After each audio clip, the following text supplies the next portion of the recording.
오늘은 통곡과 눈물로 기도하심, 간구하심 이런 제목으로 말씀을 나누겠습니다.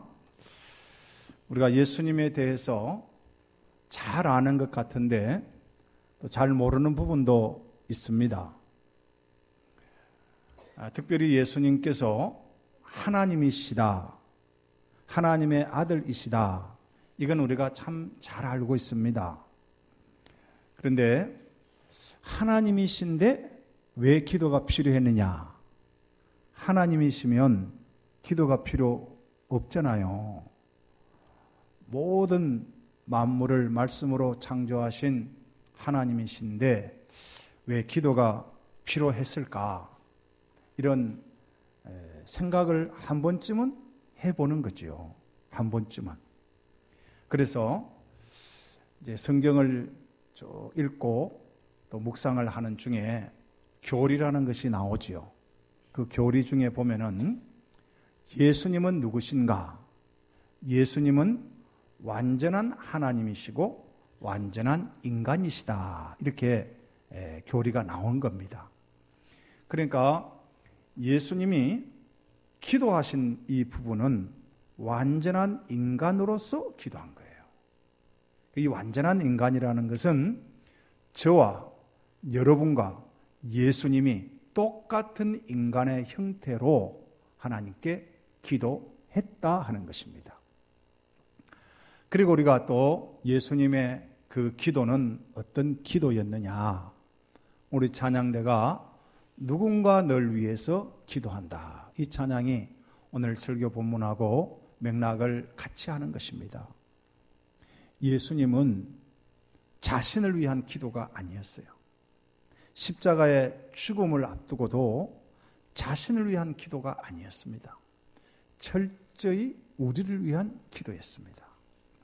예수님이 공생애를 시작하실 때에 이 공생애라 하는 것은 예수님이 이제 30세가 되어 가지고 우리를 구원하시기 위해서 공적으로 하신 생애, 그걸 공생애라고 하는데 그 공생애를 시작하실 때에 마태복음 4장에 보면은 4장 1절 2절에 보면 이렇게 기록되어 있어요. 그때 예수께서 성령에게 이끌리어 마귀에게 시험을 받으러 광야로 가사, 2절에 같이 읽어볼까요?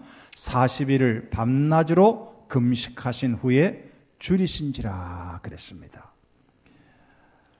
이 말씀은 예수님이 공생애를 시작하실 때에 40일을 밤낮으로 단식하셨다. 단식하면서 기도했다. 그런 의미입니다. 예수님이 공생애를 시작하시면서 기도로 시작을 하셨습니다. 그리고 예수님이 마지막 십자가에 달려가지고 7마디를 하시는데 그 중에 3마디가 기도였습니다. 저들이 하는 짓을 모릅니다. 저들의 죄를 사해 주옵소서. 엘리 엘리 라마 사박다니 나의 하나님 나의 하나님 어찌하여 나를 버리시나이까. 그리고 마지막 누가복음 23장 46절 말씀에 보면은 예수께서 큰 소리로 불러 이르시되 아버지 내 영혼을 아버지 손에 부탁하나이다 하는 이 말씀이 기도였어요. 그러니까 예수님은 생애를 시작하시면서 마칠 때까지 다 기도의 생애였다 이렇게 볼 수가 있고 또 공생애 3년 기간 동안 우리 예수님은 늘 기도하셨습니다. 새벽에 기도하시고 저녁에 기도하시고 온 밤을 새우면서 기도하신 후에 12사도를 뽑으셨어요. 기적을 행하고 그 기적에 취해가지고 계신 분이 아니었습니다. 기적을 행하고 이적을 행하고 병든 자를 고치고 나서도 무리들을 피하여 홀로 산으로 가셔서 기도하셨어요. 제가 예루살렘에 가니까 예루살렘 그 맞은편에 기도의 산이 있었습니다. 겟세마네 산이 그곳이 있었어요. 그 기드론 그 시내를 이렇게 건너서 주님이 그곳에서 늘 기도하는 그런 장소가 있습니다. 지금은 만민의 기도하는 곳, 세계 열방 기도의 교회, 그게 서 있는 것을 보고 왔습니다. 그런데 예수님이 십자가에 죽으시고 부활하셨잖아요. 부활하신 우리 예수님께서 어디에 계시느냐 하면은 하나님 우편에 계시는데, 하나님 우편에 계신다는 말은 구원 사역을 다 이루었다는 말씀이고, 그러니까 구원 사역을 다 이루셨으면 하나님 우편에서 이제 다스리는 자로 또 쉬어도 아무 상관이 없는 분이세요. 그런데 계시를 받은 사도 바울이 로마서 8장 34절에 이렇게 기록하고 있습니다. 누가 정죄하리요? 죽으실 뿐 아니라 다시 살아나신 이는 그리스도 예수시니, 우리 같이 읽어보겠습니다. 그는 하나님 우편에 계신 자요 우리를 위하여 간구하시는 자신이라. 아멘. 그는, 예수님은 하나님 우편에 계신 자요, 하나님 우편에 계시다 하는 이 말은 구원 사역을 다 이루셨다 하는 말입니다. 그런데 예수님이 하신 일이 있다는 겁니다. 구원 사역을 다 이루시고 쉬셔도 되고 통치자로만 머물러 계셔도 되는데 한 가지 일을 하시는데, 그 일이 뭐냐 하면 지금도 우리를 위해서 간구하신다 이 말입니다. 그러니까 예수님의 기도는 처음부터 예수님의 생애가 끝나는 그 순간까지, 또 부활하시고도 계속 기도를 하시는데, 누구를 위한 기도냐? 우리를 위한 기도라는 거예요. 우리를 위한 기도. 예수님이 제자들에게 기도를 말씀하실 때는 권유하거나 부탁한 것이 아닙니다. 기도 한번 해봐라, 기도하면 좋다, 뭐 이런 내용이 아니었어요. 기도할 때는 항상 명령형이었습니다. 그것이 마태복음 26장 41절에 보면 시험에 들지 않게 깨어 기도하라. 마음에는 원이로되 육신이 약하도다. 우리가 육신이 약한 것을 아셔요. 그래서 예수님은 육신의 몸을 입고 우리와 똑같은 처지에서 기도하신 거예요. 오늘 교동문을 읽었잖아요. 교동문 시편 103편 14절에 보면요, 이런 말이 나와요. 이는 그가 우리 체질을 아시며 우리가 단지 먼지뿐임을 기억하셨다 그랬어요. 우리 사람이요 먼지와 같다 이 말이에요. 이 먼지뿐이다는 이 말은, 먼지는요 그냥 콧김에도 날아가는 게 먼지예요. 이 인간이 그렇게 약하다니까요. 그래서 우리 체질을 아시는 우리 주님께서 이렇게 말씀을 하시는 겁니다. 우리가 기도할 때 우리의 기도를 들어 응답해 주신다. 우리 예수님이 먼지와 같은 인간의 육신을 입고 이 세상에 계셨기 때문에 기도하지 않고는 안 되는 거예요. 인성을 가지신 그 부분에서는 기도를 해야 모든 일을 감당할 수 있었다. 그래서 제자들에게 너희 마음에는 원이다. 그러나 육신이 약하다. 우리 육신이 참 약하지 않습니까? 그래서 우리 주님께서 기도하라고 명령하신 겁니다. 누가복음 21장 36절에도 보니까 이러므로, 우리 같이 읽어보겠습니다. 이러므로 너희는 장차올 이 모든 일을 능히 피하고 인자 앞에 서도록 항상 기도하며 깨어있으라 하시니라. 예수님께서 인자가 올 때에 믿는 자를 보겠느냐, 그렇게 말씀을 했습니다. 여러분, 우리가 신앙생활은요 장거리 경주와 같아요. 예수님을 믿는 그 순간부터 이 세상을 떠난 그 시간까지 하는 것이 신앙생활이거든요. 그래서 장거리 경주를 하다 보면 여러분 어떻습니까? 평지만 있는 것이 아니에요. 거기에는 오르막길도 있고 내리막길도 있고 돌짝밭도 나오고 가시밭길도 나오고, 또 가다 보면 엎어질 때도 있고 일어설 때도 있고, 이거 끝까지 다 경주를 마치고 돌아올 때 박수를 받는 것입니다. 우리가 신앙생활 할 때 마찬가지예요. 좋은 일만 있는 것이 아닙니다. 어렵고 힘들 때도 있습니다. 자녀들이 어렵게 할 때도 있고, 건강 때문에 어려움을 겪는 경우도 있고, 물질 때문에 어려움을 겪는 경우도 있고, 사랑관계 때문에 얼마나 생각지 않은 어려움을 많이 겪고 계십니까? 그런데 이것이 다 신앙 경주라는 거예요. 장거리 경주라는 겁니다. 그래서 우리 예수님께서 인자가 올 때에 인자 앞에 서도록 항상 기도하고 깨어 있으라 그랬습니다. 그래서 우리 신앙을 지키는 것은 말씀과 기도거든요. 우리가 기도할 때 말씀을 지킬 수가 있고, 기도할 때 능력을 행할 수가 있고, 기도할 때 성령의 열매를 빼앗기지 않는다 이 말입니다. 성령의 9가지 열매 여러분 잘 아시잖아요. 사랑과 희락과 화평과 오래 참음과 자비와 양성과 충성과 온유와 절제, 이 열매를 사탄이 호시탐탐 우리에게 빼앗아 가려고 합니다.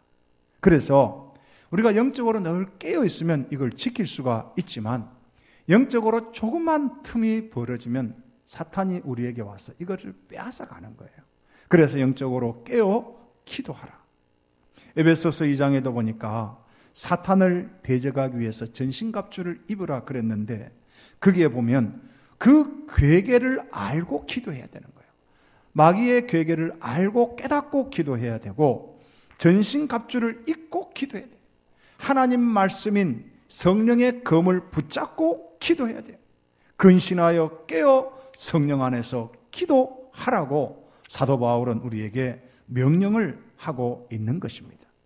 오늘 성경 본문을 한번 다시 보시기 바랍니다. 그는 육체에 계실 때에 그랬어요. 여기에 육체에 계실 때, 예수님이 육체에 계셨다는 것은 우리와 똑같은 연약함을 가지고 계실 때에 그런 말입니다. 예수님이 죄가 있다는 말이 아니라 먼지와 같은 이 체질을 가진 예수님께서 자기를 죽음에서 능히 구원하실 이에게 그랬어요. 자기를 죽음에서, 이 죽음이란 말이 나오죠. 인생은 모두가 다 죽게 되어 있습니다. 그런데 이 죽음 앞에 모두가 다 공포에 사로잡히지 않습니까?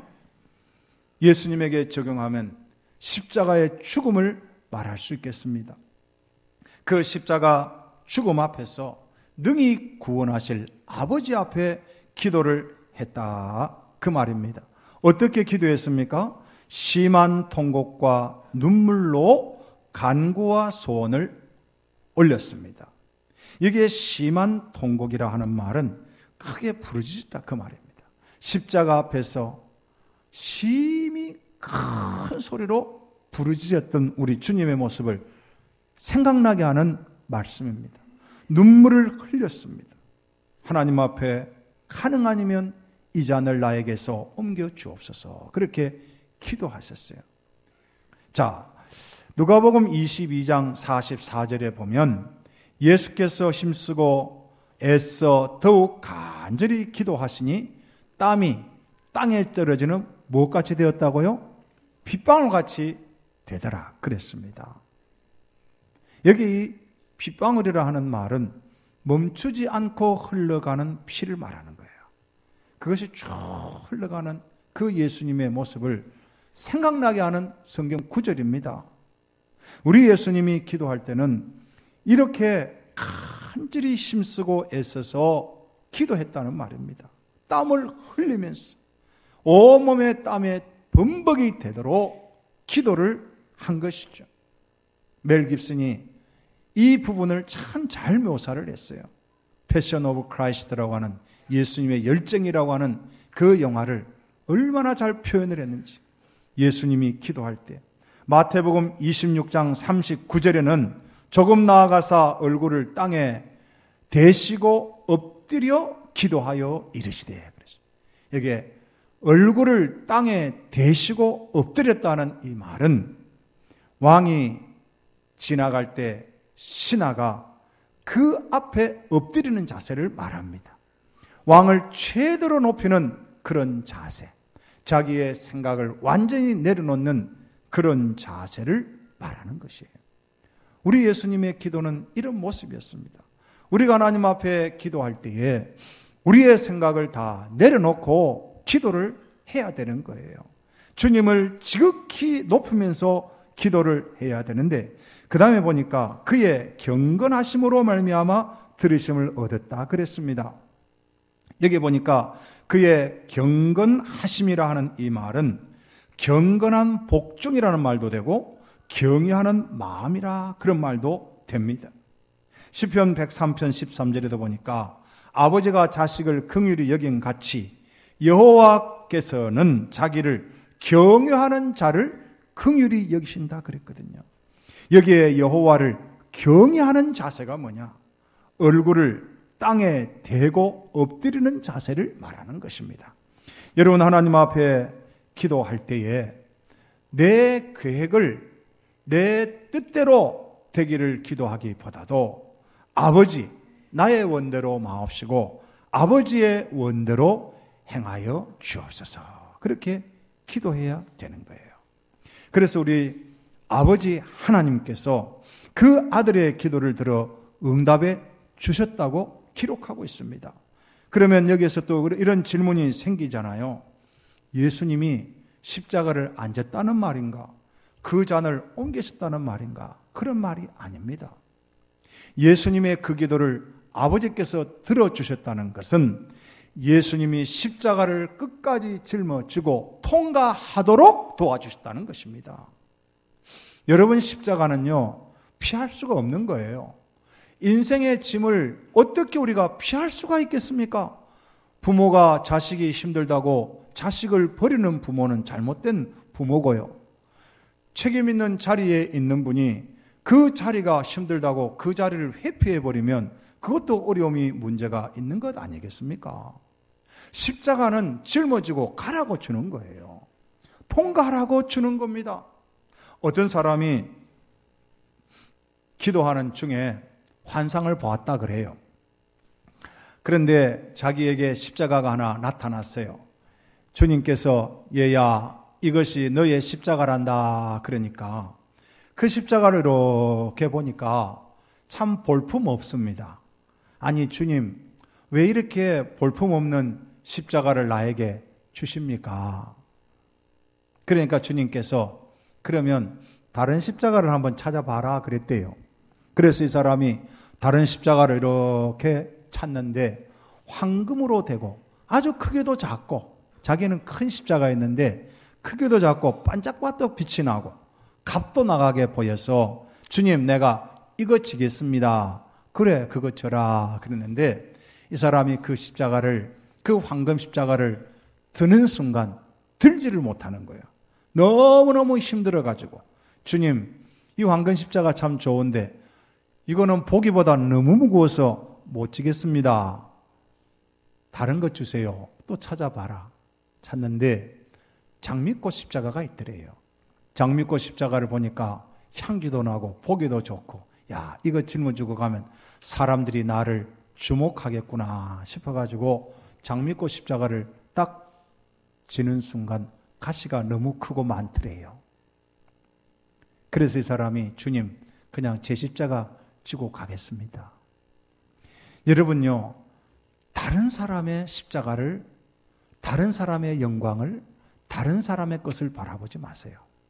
주님은 지금 나에게 주신 십자가가 있습니다. 이것은 내가 지고 가야 되는 거예요. 끝까지 가야 되는 거예요. 우리 주님은 그 십자가를 끝까지 짊어지고 가셨어.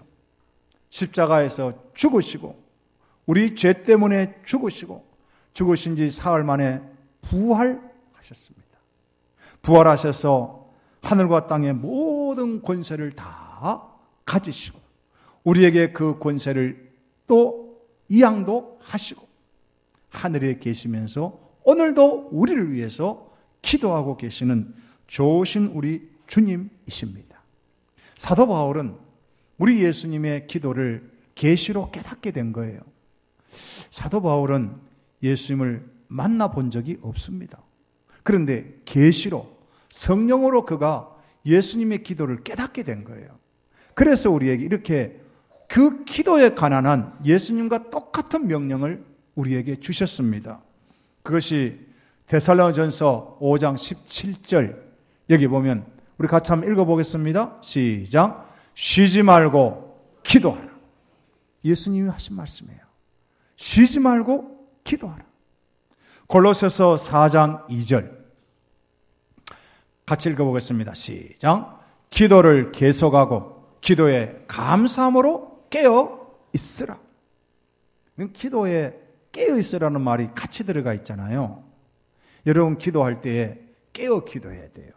내가 뭘 기도하는가를 꼭 기억하셔야 됩니다. 깨어 기도하지 않으면요, 엉뚱한 것을 우리가 구할 수가 있기 때문에 그렇습니다. 에베소서 6장 18절에도 이렇게 명령을 하고 있습니다. 같이 읽어보겠습니다. 시작. 모든 기도와 간구를 하되 항상 성령 안에서 기도하고 이를 위하여 깨어 구하기를 항상 힘쓰며 여러 성도를 위하여 구하라.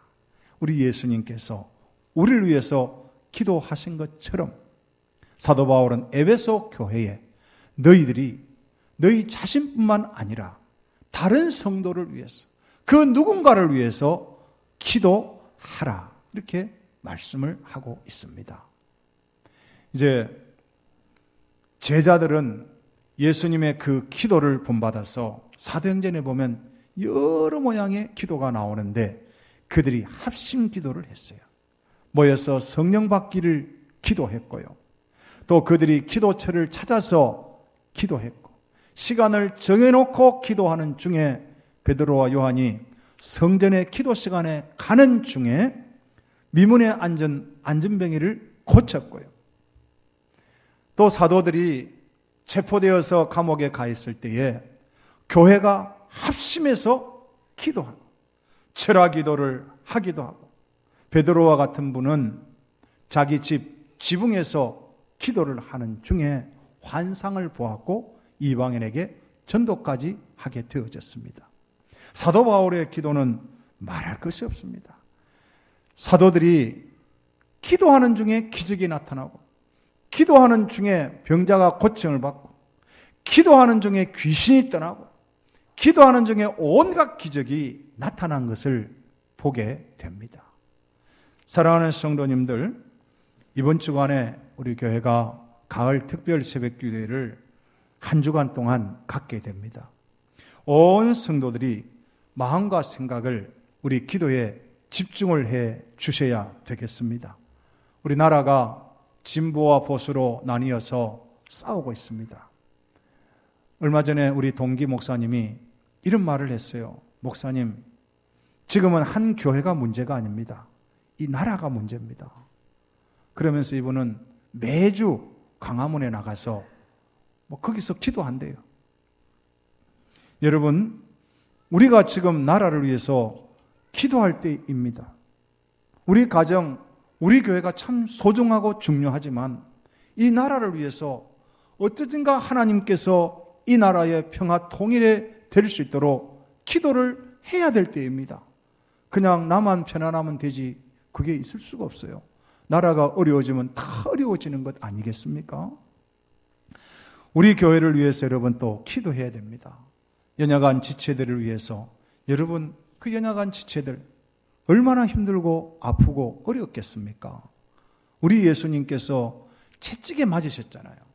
채찍에 맞으면서 온갖 고통을 몸으로 다 겪으셨기 때문에 우리 주님이 우리의 아픔을 아시고 우리의 고통을 다 아시는 거예요.